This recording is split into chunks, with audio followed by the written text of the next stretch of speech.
ആത്മീയ പാതയിലേക്കുള്ള 6 പടികൾ അഥവാ സ്പിരിച്വൽ ജേണിയിലേക്കുള്ള 6 വഴികൾ. നിങ്ങളുടെ ആത്മീയ പാത അഥവാ സ്പിരിച്വൽ ജേണി എങ്ങനെ കണ്ടെത്താം? ഇതിനെ ആത്മീയ ലക്ഷ്യസ്ഥാനമെന്നോ ആത്മീയ അന്ത്യമെന്നോ വിളിക്കുന്നില്ല. ഒരു തുടക്കവും അവസാനവും ഉള്ളതിനാലും നമ്മുടെ ജീവിതത്തിൻ്റെ ഭൂരിഭാഗവും രണ്ടിനുമിടയിൽ നടക്കുന്നതിനാലും ഇതിനെ ആത്മീയ പാത എന്ന് വിളിക്കുന്നു. എന്നാൽ ജനകീയ വിശ്വാസത്തിന് വിരുദ്ധമായി എല്ലാ പാതകളും ഒരേ ലക്ഷ്യസ്ഥാനത്തേക്ക് നയിക്കില്ല. അങ്ങനെ ആത്മീയ പാത ആരംഭിക്കുന്നത് ഒരു അന്വേഷണത്തോടെയാണ്. അത് ആരംഭിക്കുന്നത് ഒരു ലക്ഷ്യത്തിനായുള്ള അന്വേഷണത്തിലാണ്. ഘട്ടം 1 തിരയൽ അഥവാ സെർച്ച് ചെയ്യുക. നിങ്ങളുടെ ഉള്ളിലെ ഒരു കടിച്ചു കീറലായിട്ടോ അല്ലെങ്കിൽ നിങ്ങളുടെ തലയുടെ പിന്നിൽ ഒരു ചെറിയ മന്ത്ര പണമായിട്ടോ അല്ലെങ്കിൽ നിങ്ങളുടെ ഹൃദയത്തിൽ ഒരു സമ്മർദ്ദമായിട്ടോ ആ അന്വേഷണം നിലനിൽക്കും. അത് നിങ്ങളോട് നോക്കിക്കൊണ്ടിരിക്കാൻ പറയുന്നു, നിങ്ങൾ ഇതുവരെ പൂർണ്ണത പ്രാപിച്ചിട്ടില്ല, ഇനിയും നേടാനുണ്ട്. നിങ്ങൾക്ക് ആഗ്രഹിക്കാവുന്നതെല്ലാം നിങ്ങൾക്ക് ലഭിച്ചേക്കാം. നിങ്ങൾക്ക് പ്രശസ്തിയും സമ്പത്തും പേരും മഹത്വവും ഉണ്ടായിരിക്കാം. നിങ്ങൾക്കൊരു നല്ല ജീവിതവും കുടുംബവും സ്നേഹിക്കാനും നിങ്ങളെ സ്നേഹിക്കുന്ന ഒരാളും ഉണ്ടായിരിക്കാം. എന്നാൽ നിങ്ങളുടെ മനസ്സിൻ്റെ പിന്നിൽ മന്ത്രിപ്പുകളും തുടരും. നിങ്ങളുടെ യഥാർത്ഥ സാഹസികത ഇതുവരെ ആരംഭിച്ചിട്ടില്ലാത്തതുപോലെ നിങ്ങൾക്ക് ഇപ്പോഴും തൃപ്തിയില്ലെന്ന് തോന്നും.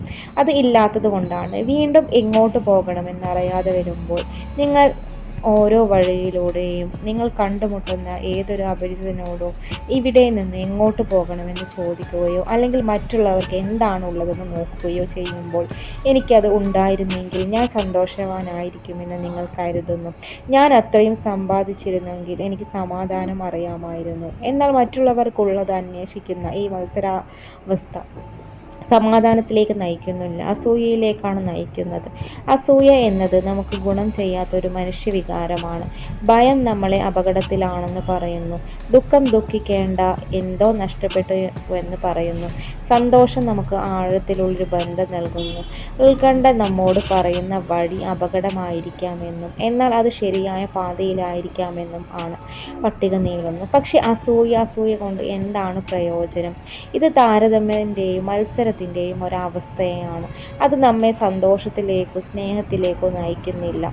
നമ്മൾ അപകടത്തിലാണെന്ന് അത് പറയുന്നില്ല. പരമാവധി നമ്മൾ ജീവിക്കുന്ന ജീവിതത്തിൽ നമ്മൾ തൃപ്തരല്ലെന്ന് അത് നമ്മോട് പറയുന്നു.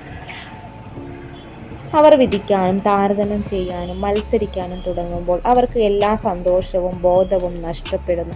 അവർ എല്ലാ ബുദ്ധിശക്തിയും നഷ്ടപ്പെടുന്നു. അവർക്ക് എല്ലാ ശക്തിയും ചൈതന്യവും നഷ്ടപ്പെടുന്നു. അവർക്ക് ഊർജം നഷ്ടപ്പെടുന്നു. അവർ ക്ഷീണിതരാകുന്നു. അതിനാൽ ഇതാണ് ആസ്വാദനം എന്ന് വിളിക്കുന്ന ദയനീയമായ അവസ്ഥ. നിങ്ങൾ താൽക്കാലിക സന്തോഷം ആസ്വദിക്കുന്നു, പക്ഷേ ദീർഘകാല കഷ്ടപ്പാടാണ് ആസ്വദിക്കുന്നത്. എന്തെങ്കിലും തിരയുക, എവിടെയും തിരയുക. അത് എന്തായിരിക്കുമെന്ന് അറിയാതെ നിങ്ങൾക്കത് നിറയ്ക്കാൻ കഴിയുമെന്ന് കരുതി വീണ്ടും തിരയാൻ തുടങ്ങുന്ന ഒരു ദുഷിച്ച ചക്രം അത് സൃഷ്ടിക്കുന്നു.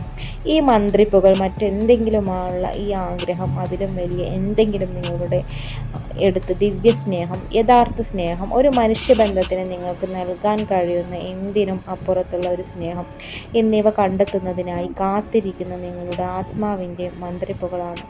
നാം ഇത് സ്വീകരിക്കാൻ തുടങ്ങുന്ന നിമിഷം ആത്മീയ പാത പിന്തുടരാനുള്ള ആഹ്വാനവും അല്ലെങ്കിൽ നമ്മുടെ ആത്മാക്കളുടെ ആഗ്രഹവും സ്വീകരിക്കാൻ തുടങ്ങുന്ന നിമിഷമാണിത്. ഘട്ടം 2 കോൾ അഥവാ വിളി. ആത്മീയ പാതയിലേക്കുള്ള വിളി പലപ്പോഴും സൂക്ഷ്മമായ ഒരു കാര്യമാണ്. അന്വേഷണം അതിൻ്റെ ദിശ മാറ്റുന്നതായി തോന്നാം. ഒരു പക്ഷേ എന്തെങ്കിലും സംഭവിച്ചേക്കാം. പ്രിയപ്പെട്ട ഒരാളുടെ മരണം, ഒരു പകർച്ചവ്യാധി, നിങ്ങളുടെ സ്വന്തം ദുർബല സ്വഭാവമായുള്ള ഏറ്റുമുട്ടൽ.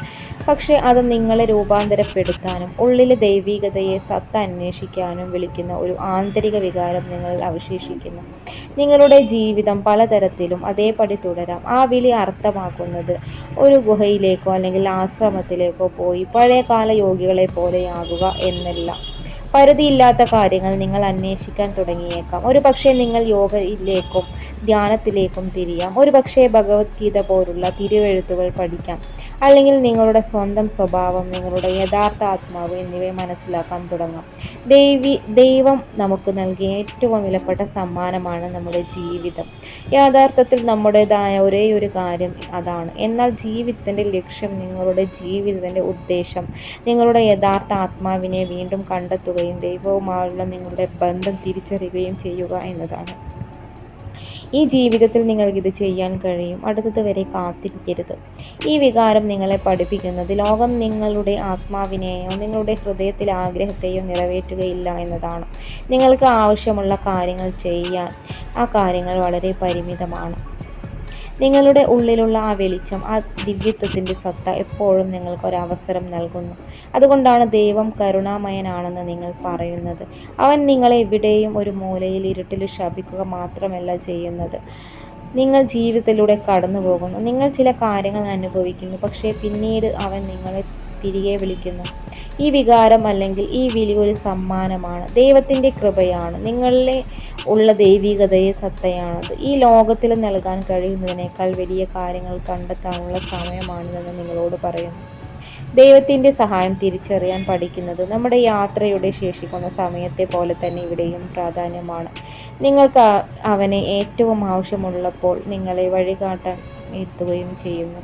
നമുക്കൊരു ഗൈഡൻസ് കിട്ടുക എന്നതാണ് മൂന്നാം ഘട്ടം. ഈ ലോകത്തിനുള്ളിൽ ദൈവം രണ്ട് ലോകങ്ങളെ സൃഷ്ടിച്ചു. ഭൗതിക ലോകത്തെയും ആത്മീയ ലോകത്തെയും അവൻ സൃഷ്ടിക്കുന്നു. ആത്മീയ ലോകത്ത് നമ്മൾ ദൈവികതയെ മാത്രം അന്വേഷിക്കുന്നു.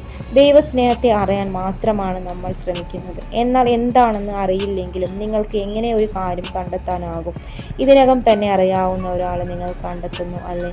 നമ്മുടെ കാര്യത്തിൽ അവൻ നിങ്ങളുടെ അടുക്കൽ വന്നുകൊണ്ട് നിങ്ങളുടെ അന്വേഷണത്തിന് ഉത്തരം നൽകും. അവൻ്റെ സ്നേഹവും കാരുണ്യവും നിമിത്തം ദൈവം ഗുരുവിൻ്റെ രൂപത്തിൽ സഹായം അയക്കുന്നു. ആത്മീയ ജ്ഞാനത്താൽ പാകമായ പ്രാഥമിക ഹിന്ദു ഗ്രന്ഥങ്ങളിലെന്ന ഭഗവത്ഗീതയിലെ കൃഷ്ണൻ്റെ ഉപദേശങ്ങൾ അടങ്ങിയിരിക്കുന്നു. ഈ ഗ്രന്ഥത്തിൽ കൃഷ്ണൻ ഭക്തി അല്ലെങ്കിൽ ഭക്തി, ദൈവസ്നേഹം, ഭൗതിക ലോകത്ത് ആത്മീയമായി എങ്ങനെ ജീവിക്കാം എന്നിവയെക്കുറിച്ച് പഠിക്കുന്നു. ഓരോ അധ്യായത്തിലും വാക്യത്തിലും കൃഷ്ണൻ പറയുന്നു, ഒരാൾ ഒരു ആത്മീയ ഗുരുവിനെ സമർപ്പണത്തോടെയും വിപുലമായ അന്വേഷണത്തിലൂടെയും സേവനത്തിലൂടെയും സമീപിക്കണം. സാക്ഷാത്കരിച്ച അത്തരം ആത്മാക്കൾക്ക് നിങ്ങളെ ഉപദേശിക്കാൻ കഴിയും, കാരണം അവർ സത്യം കണ്ടെത്തിയിട്ടുണ്ട്. നമുക്കിത് വിശദമാക്കാം. ഒരു ആത്മീയ ഗുരുവിനെ സമർപ്പണത്തോടെയും വിപുലമായ അന്വേഷണത്തോടെയും സേവനത്തോടെയും സമീപിക്കണം. സമർപ്പണം ഇത് പഠിക്കാനുള്ള സന്നദ്ധയാണ്. ഇത് അധ്യാപകൻ്റെ നിർദ്ദേശത്തോടെ തുറന്ന മനസ്സാണ്. നിങ്ങൾക്ക് പഠിക്കാനും ഗുരു നിങ്ങളെ പഠിപ്പിക്കാനും ഈ തുറന്ന മനസ്സ് ആവശ്യമാണ്. വിപുലമായ അന്വേഷണം. നിങ്ങളുടെ ചോദ്യങ്ങളുമായി വരൂ. ദൈവത്തെക്കുറിച്ച് അവനോട് ചോദിക്കൂ. സ്നേഹത്തെക്കുറിച്ച് അവനോട് ചോദിക്കൂ. ദൈവത്തെ എങ്ങനെ തേടാമെന്ന് അവനോട് ചോദിക്കൂ. ആത്മീയ സത്യങ്ങളെയും ജ്ഞാനത്തെയും കുറിച്ച് അവനോട് ചോദിക്കൂ. നിങ്ങളുടെ ജിജ്ഞാസ നിങ്ങളുടെ ആത്മീയ പാതയിലേക്ക് സഹായിക്കും. സേവനം. നിങ്ങളുടെ ഗുരുവിനെ സേവിക്കുക. അത് വളരെ ലളിതമാണ്. സേവനം എളിമയെ കാണിക്കുന്നു. അത് നിങ്ങളുടെ നിർദ്ദേശങ്ങൾ കേൾക്കാനുള്ള സന്നദ്ധയും കഴിവും കാണിക്കുന്നു. ഗുരുവിനോടൊപ്പം ദൈവത്തോടുമുള്ള നിങ്ങളുടെ സമർപ്പണത്തിൻ്റെയും സ്നേഹത്തിൻ്റെയും പ്രകടമാണിത്. അത്തരം സാക്ഷാത്കാരമുള്ള ആത്മാക്കൾക്ക് നിങ്ങളെ ഉപദേശിക്കാൻ കഴിയും, കാരണം അവർ സത്യം കണ്ടിട്ടുണ്ട്. നിങ്ങൾ ഒരു ബിരുദത്തിന് പഠിക്കാൻ ആഗ്രഹിക്കുമ്പോൾ നിങ്ങളെ പഠിപ്പിക്കാൻ ആ ബിരുദമുള്ള ഒരാളുടെ അടുത്തേക്ക് നിങ്ങൾ പോകണം. നിങ്ങൾക്ക് ദൈവത്തെ വേണമെങ്കിൽ അത് നേടാൻ നിങ്ങളെ സഹായിക്കാൻ ദൈവമുള്ള ഒരാളുടെ അടുത്തേക്ക് നിങ്ങൾ പോകണം. അതാണ് നമ്മുടെ ഗുരു. നിങ്ങളുടെ ഗുരു ആരാണെന്ന് നിങ്ങൾക്ക് എങ്ങനെ അറിയാം? ആത്മീയ പാതയിലെ ഏറ്റവും സാധാരണമായ ചോദ്യങ്ങളിൽ ഒന്നാണിത്. നിങ്ങൾക്കൊരു ഗുരുവിനെ ആവശ്യമാണെന്ന് നിങ്ങൾ മനസ്സിലാക്കി കഴിഞ്ഞാൽ നിങ്ങളുടേത് ആരാണെന്ന് നിങ്ങൾ കണ്ടെത്തണം. ആ ഉത്തരം നമ്മൾ സ്വീകരിക്കാൻ തയ്യാറാവുന്നതിനേക്കാൾ വളരെ ലളിതമായിരിക്കാം. നിങ്ങൾ വെറുതെ ചോദിക്കണം. ആദ്യം നിങ്ങളുടെ ഹൃദയത്തിൽ, പിന്നെ അവർ ഇപ്പോഴും ജീവിച്ചിരിപ്പുണ്ടെങ്കിൽ നിങ്ങൾ അവരോട് സ്ഥിരീകരണത്തിനായി ചോദിക്കുക. നിങ്ങൾക്ക് മനസ്സിലാകും. ഇനി ആത്മീയ ജീവിതം നയിക്കുക എന്നതിൻ്റെ അർത്ഥം എന്താണ്? ആത്യന്തികമായി ആത്മീയ ജീവിതമോ ഭൗതിക ജീവിതമോ എന്നൊന്നില്ല. ജീവിതവും നിങ്ങൾ അത് എങ്ങനെ ജീവിക്കാൻ തിരഞ്ഞെടുത്തു എന്നതും മാത്രമേയുള്ളൂ. നിങ്ങൾ ഒരു ഗുഹയിലോ ആശ്രമത്തിലോ ഓടിപ്പോയി മഹാനായ യോഗികളെ പോലെ ധ്യാനിക്കേണ്ടതില്ല. വാസ്തവത്തിൽ ഒരു യഥാർത്ഥ യോഗിക്ക് സെൻട്രൽ പാർക്കിൽ ഒരു പ്രശ്നവുമില്ലാതെ ധ്യാനിക്കാൻ കഴിയണം. ഒരു യഥാർത്ഥ യോഗിക്ക് എല്ലായിടത്തും ദൈവത്തെ കാണാൻ കഴിയണം. നിങ്ങൾ ഒരു വിത്ത് നടുമ്പോൾ അടുത്ത ദിവസം ഒരു വലിയ മരമുണ്ടാകുമെന്ന് നിങ്ങൾ പ്രതീക്ഷിക്കുന്നില്ല. അപ്പോൾ നിങ്ങൾ എന്താണ് ചെയ്യുന്നത്? എല്ലാ ദിവസവും നിങ്ങൾ അതിന് വെള്ളം നനയ്ക്കും. അത് വളരുമെന്ന് പ്രതീക്ഷിച്ചുകൊണ്ടിരിക്കും. പക്ഷേ നിങ്ങളുടെ മനസ്സിൽ മനോഹരമായ ആപ്പിളുകളുള്ള ഒരു വലിയ വൃക്ഷം നിങ്ങൾ ഇതിനകം മുൻകൂട്ടി കാണുന്നു. ഒരുപക്ഷെ അതിന് 20 വർഷമോ 30 വർഷമോ എടുക്കും. ആത്മീയതയ്ക്കും ഇത് ബാധകമാണ്. നിങ്ങൾ പരിശീലിക്കുന്നു, നിങ്ങൾ ദൈവ സാക്ഷാത്കാരം നേടുമെന്ന് നിങ്ങൾക്കറിയാം. ഒരു മരം നടുമ്പോൾ നിങ്ങൾ ക്ഷമയോടെ കാത്തിരിക്കുന്നത് പോലെ ക്ഷമയോടെ ഇരിക്കുക. നിരവധി കാറ്റുകളും കൊടുങ്കാറ്റുകളും വരും. നിങ്ങളുടെ ആത്മീയ പാതയിലും അത് തന്നെ സംഭവിക്കുന്നു. വേരൂന്നിയവരായിരിക്കുക. അങ്ങനെ ഒന്നിനും നിങ്ങളെ ചലിപ്പിക്കാൻ കഴിയില്ല. പക്ഷേ അതിനൊരു കാരണത്താൽ ആത്മീയ പാത എന്ന് വിളിക്കുന്നു. നമ്മൾ ഇതുവരെ എവിടെയും എത്തിയിട്ടില്ല, പക്ഷേ നമുക്ക് ഒടുവിൽ എത്താൻ കഴിയും. ഇവിടെയാണ് നമ്മുടെ സാധന അല്ലെങ്കിൽ മന്ത്രധ്യാനങ്ങൾ പോലുള്ള ആത്മീയ പരിശീലനങ്ങൾ അത്യന്താപേക്ഷിതമാകുന്നത്. അവ നമ്മുടെ ഉപകരണങ്ങളും ആത്മീയ പാതയിൽ നിന്ന് നമ്മെ വീഴാതിരിക്കാൻ സഹായിക്കുന്ന കാര്യങ്ങളുമായി മാറുന്നു. ഇതിനെ സമയമെടുക്കാം, സംശയമില്ല. പക്ഷേ എല്ലാ ദിവസവും നനയ്ക്കപ്പെടുന്ന ഒരു വൃക്ഷം പോലെ അത് ഫലം കായ്ക്കും. അത് നിങ്ങളെ യുഗങ്ങളോളം പോഷിക്കും. ആത്മീയ നിങ്ങളുടെ ജീവിതത്തിൻ്റെ ഒരു ഭാഗം മാത്രമല്ല, ഓരോ നിമിഷവും നിങ്ങൾ എങ്ങനെ ജീവിക്കുന്നു എന്നതിനെ ആയി മാറുന്നു. ഘട്ടം 4. നിങ്ങളുടെ ആത്മീയ ആചാരങ്ങൾ കണ്ടെത്തുക. ദിവ്യസ്നേഹം എപ്പോഴും നിങ്ങളുടെ ഉള്ളിലുണ്ട്. അത് അഭിമാനത്തിൻ്റെയും അഹങ്കാരത്തിൻ്റെയും പാളികൾക്കിടയിൽ ഇരിക്കുന്നു. നിങ്ങൾ അത് പുറത്തെടുക്കുന്നതിനായി കാത്തിരിക്കുന്നു. ആത്മാവ് എപ്പോഴും ശുദ്ധമാണ്, പക്ഷേ പൊടിയിൽ പൊതിഞ്ഞൊരു കണ്ണാടി പോലെ പ്രകാശിക്കണമെങ്കിൽ അത് തുടച്ചു മാറ്റേണ്ടതുണ്ട്. ആത്മീയ ആചാരങ്ങൾ അതാണ് ചെയ്യുന്നത്. നിങ്ങളുടെ ഉള്ളിലെ ദിവ്യത്വം കണ്ടെത്തുന്നതിന് അവ ഈ പാളികളെ മായ്ച്ചു കളയുന്നു. അങ്ങനെ നിങ്ങൾക്ക് ആ പ്രകാശം പ്രകാശിപ്പിക്കാനും ദൈവസ്നേഹം സാക്ഷാത്കരിക്കാനും കഴിയും. വ്യത്യസ്ത തരം ആത്മീയ ആചാരങ്ങൾ. 1. അറിവ് നേടുക എന്നത് ധർമ്മത്തിൻ്റെ 12 തൂണുകളിൽ ഒന്നാണ്. എന്നാൽ അത് അറിവ് നേടുക മാത്രമല്ല, ശരിയായ അറിവ് നേടുകയാണ്. സത്യം അന്വേഷിക്കുന്നതും ആത്മബോധം വളർത്തിയെടുക്കുന്നതുമാണ്. ഇത് പരിശീലിക്കുന്നത് ഭഗവത്ഗീതയോ മറ്റ് വേദഗ്രന്ഥങ്ങളോ പഠിക്കുന്നത് പോലെ തോന്നാം. നിങ്ങൾക്ക് ശക്തിയിൽ ഉയരാനും ബലഹീനതയെ മറികടക്കാനും അഭിമാനിക്കാതെ ആത്മവിശ്വാസം നേടാനും നിങ്ങളുടെ സ്വന്തം ആത്മീയ വികാസത്തിൽ സജീവ പങ്കാളിയാകാനും പതിവായി ആത്മപരിശോധന നടത്തുക എന്നതും ഇതിനർത്ഥമാണ്. യോഗയും ധ്യാനവും. ഏറ്റവും ശാസ്ത്രീയമായി അറിയപ്പെടുന്ന ആത്മീയ പരിശീലനമാണ് യോഗയും ധ്യാനവും. ധ്യാനത്തെ നിങ്ങളുടെ ധ്യാനത്തിൻ്റെ ലക്ഷ്യത്തിലേക്ക് പൂർണ്ണമായി ലയിപ്പിക്കുന്നതിനായി നിങ്ങൾക്ക് കണക്കാക്കാം. ഭക്തിപാതയിലെ വസ്തു മറ്റാരുമല്ല, ദൈവം തന്നെയാണ്. ആത്മീയ ക്രിയ യോഗ പോലുള്ള ഒരു സാങ്കേതിക വിദ്യ പരിശീലിക്കുന്നതിലൂടെ നിങ്ങൾ ആത്മാവിൻ്റെ സ്നേഹം വെളിപ്പെടുത്തുകയും പ്രകടിപ്പിക്കുകയും ചെയ്യുന്നു. 3. ആചാരങ്ങൾ. ദൈവത്തെ അകത്ത് കണ്ടെത്തുന്നതിനായി പുറമെ ആരാധിക്കുന്ന പ്രവൃത്തിയാണ് ആചാരങ്ങൾ.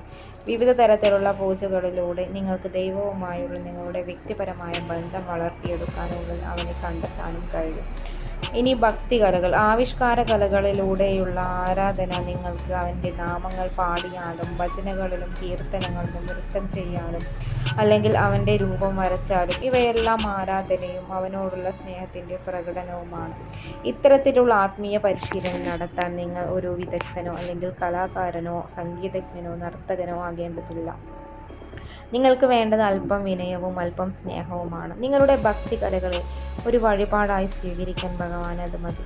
നിങ്ങൾ തിരഞ്ഞെടുത്ത പരിശീലനമോ എന്തു തന്നെയായാലും ലക്ഷ്യം ഒന്ന് തന്നെയാണ്. നിങ്ങളുടെ ഹൃദയം തുറന്ന് ദൈവസ്നേഹം സാക്ഷാത്കരിക്കുക എന്നതാണ് ലക്ഷ്യം. ആത്മീയ പാത സ്വീകരിക്കൽ. ഏതൊരു ശ്രേഷ്ഠമായ പരിശ്രമത്തെയും പോലെ ആത്മീയ പാതയും നിങ്ങളിൽ നിന്നും വളർച്ച ആവശ്യപ്പെടുന്നു. നിങ്ങളെ സേവിക്കാത്തതും നിങ്ങളെ പിന്നോട്ട് വലിക്കുന്നതുമായ കാര്യങ്ങൾ ഉപേക്ഷിക്കാൻ അത് നിങ്ങളോട് ആവശ്യപ്പെടുന്നു. ആ കാര്യങ്ങൾ എന്തൊക്കെയാണ്? സ്നേഹമല്ലാത്തതും സ്നേഹത്തോടെ ചെയ്യാത്തതുമായ എന്തും അതാണ് വാദിക്കുക. ആത്മീയ പാതയിലെ ഏറ്റവും കഠിനമായ ഭാഗമാണിത്.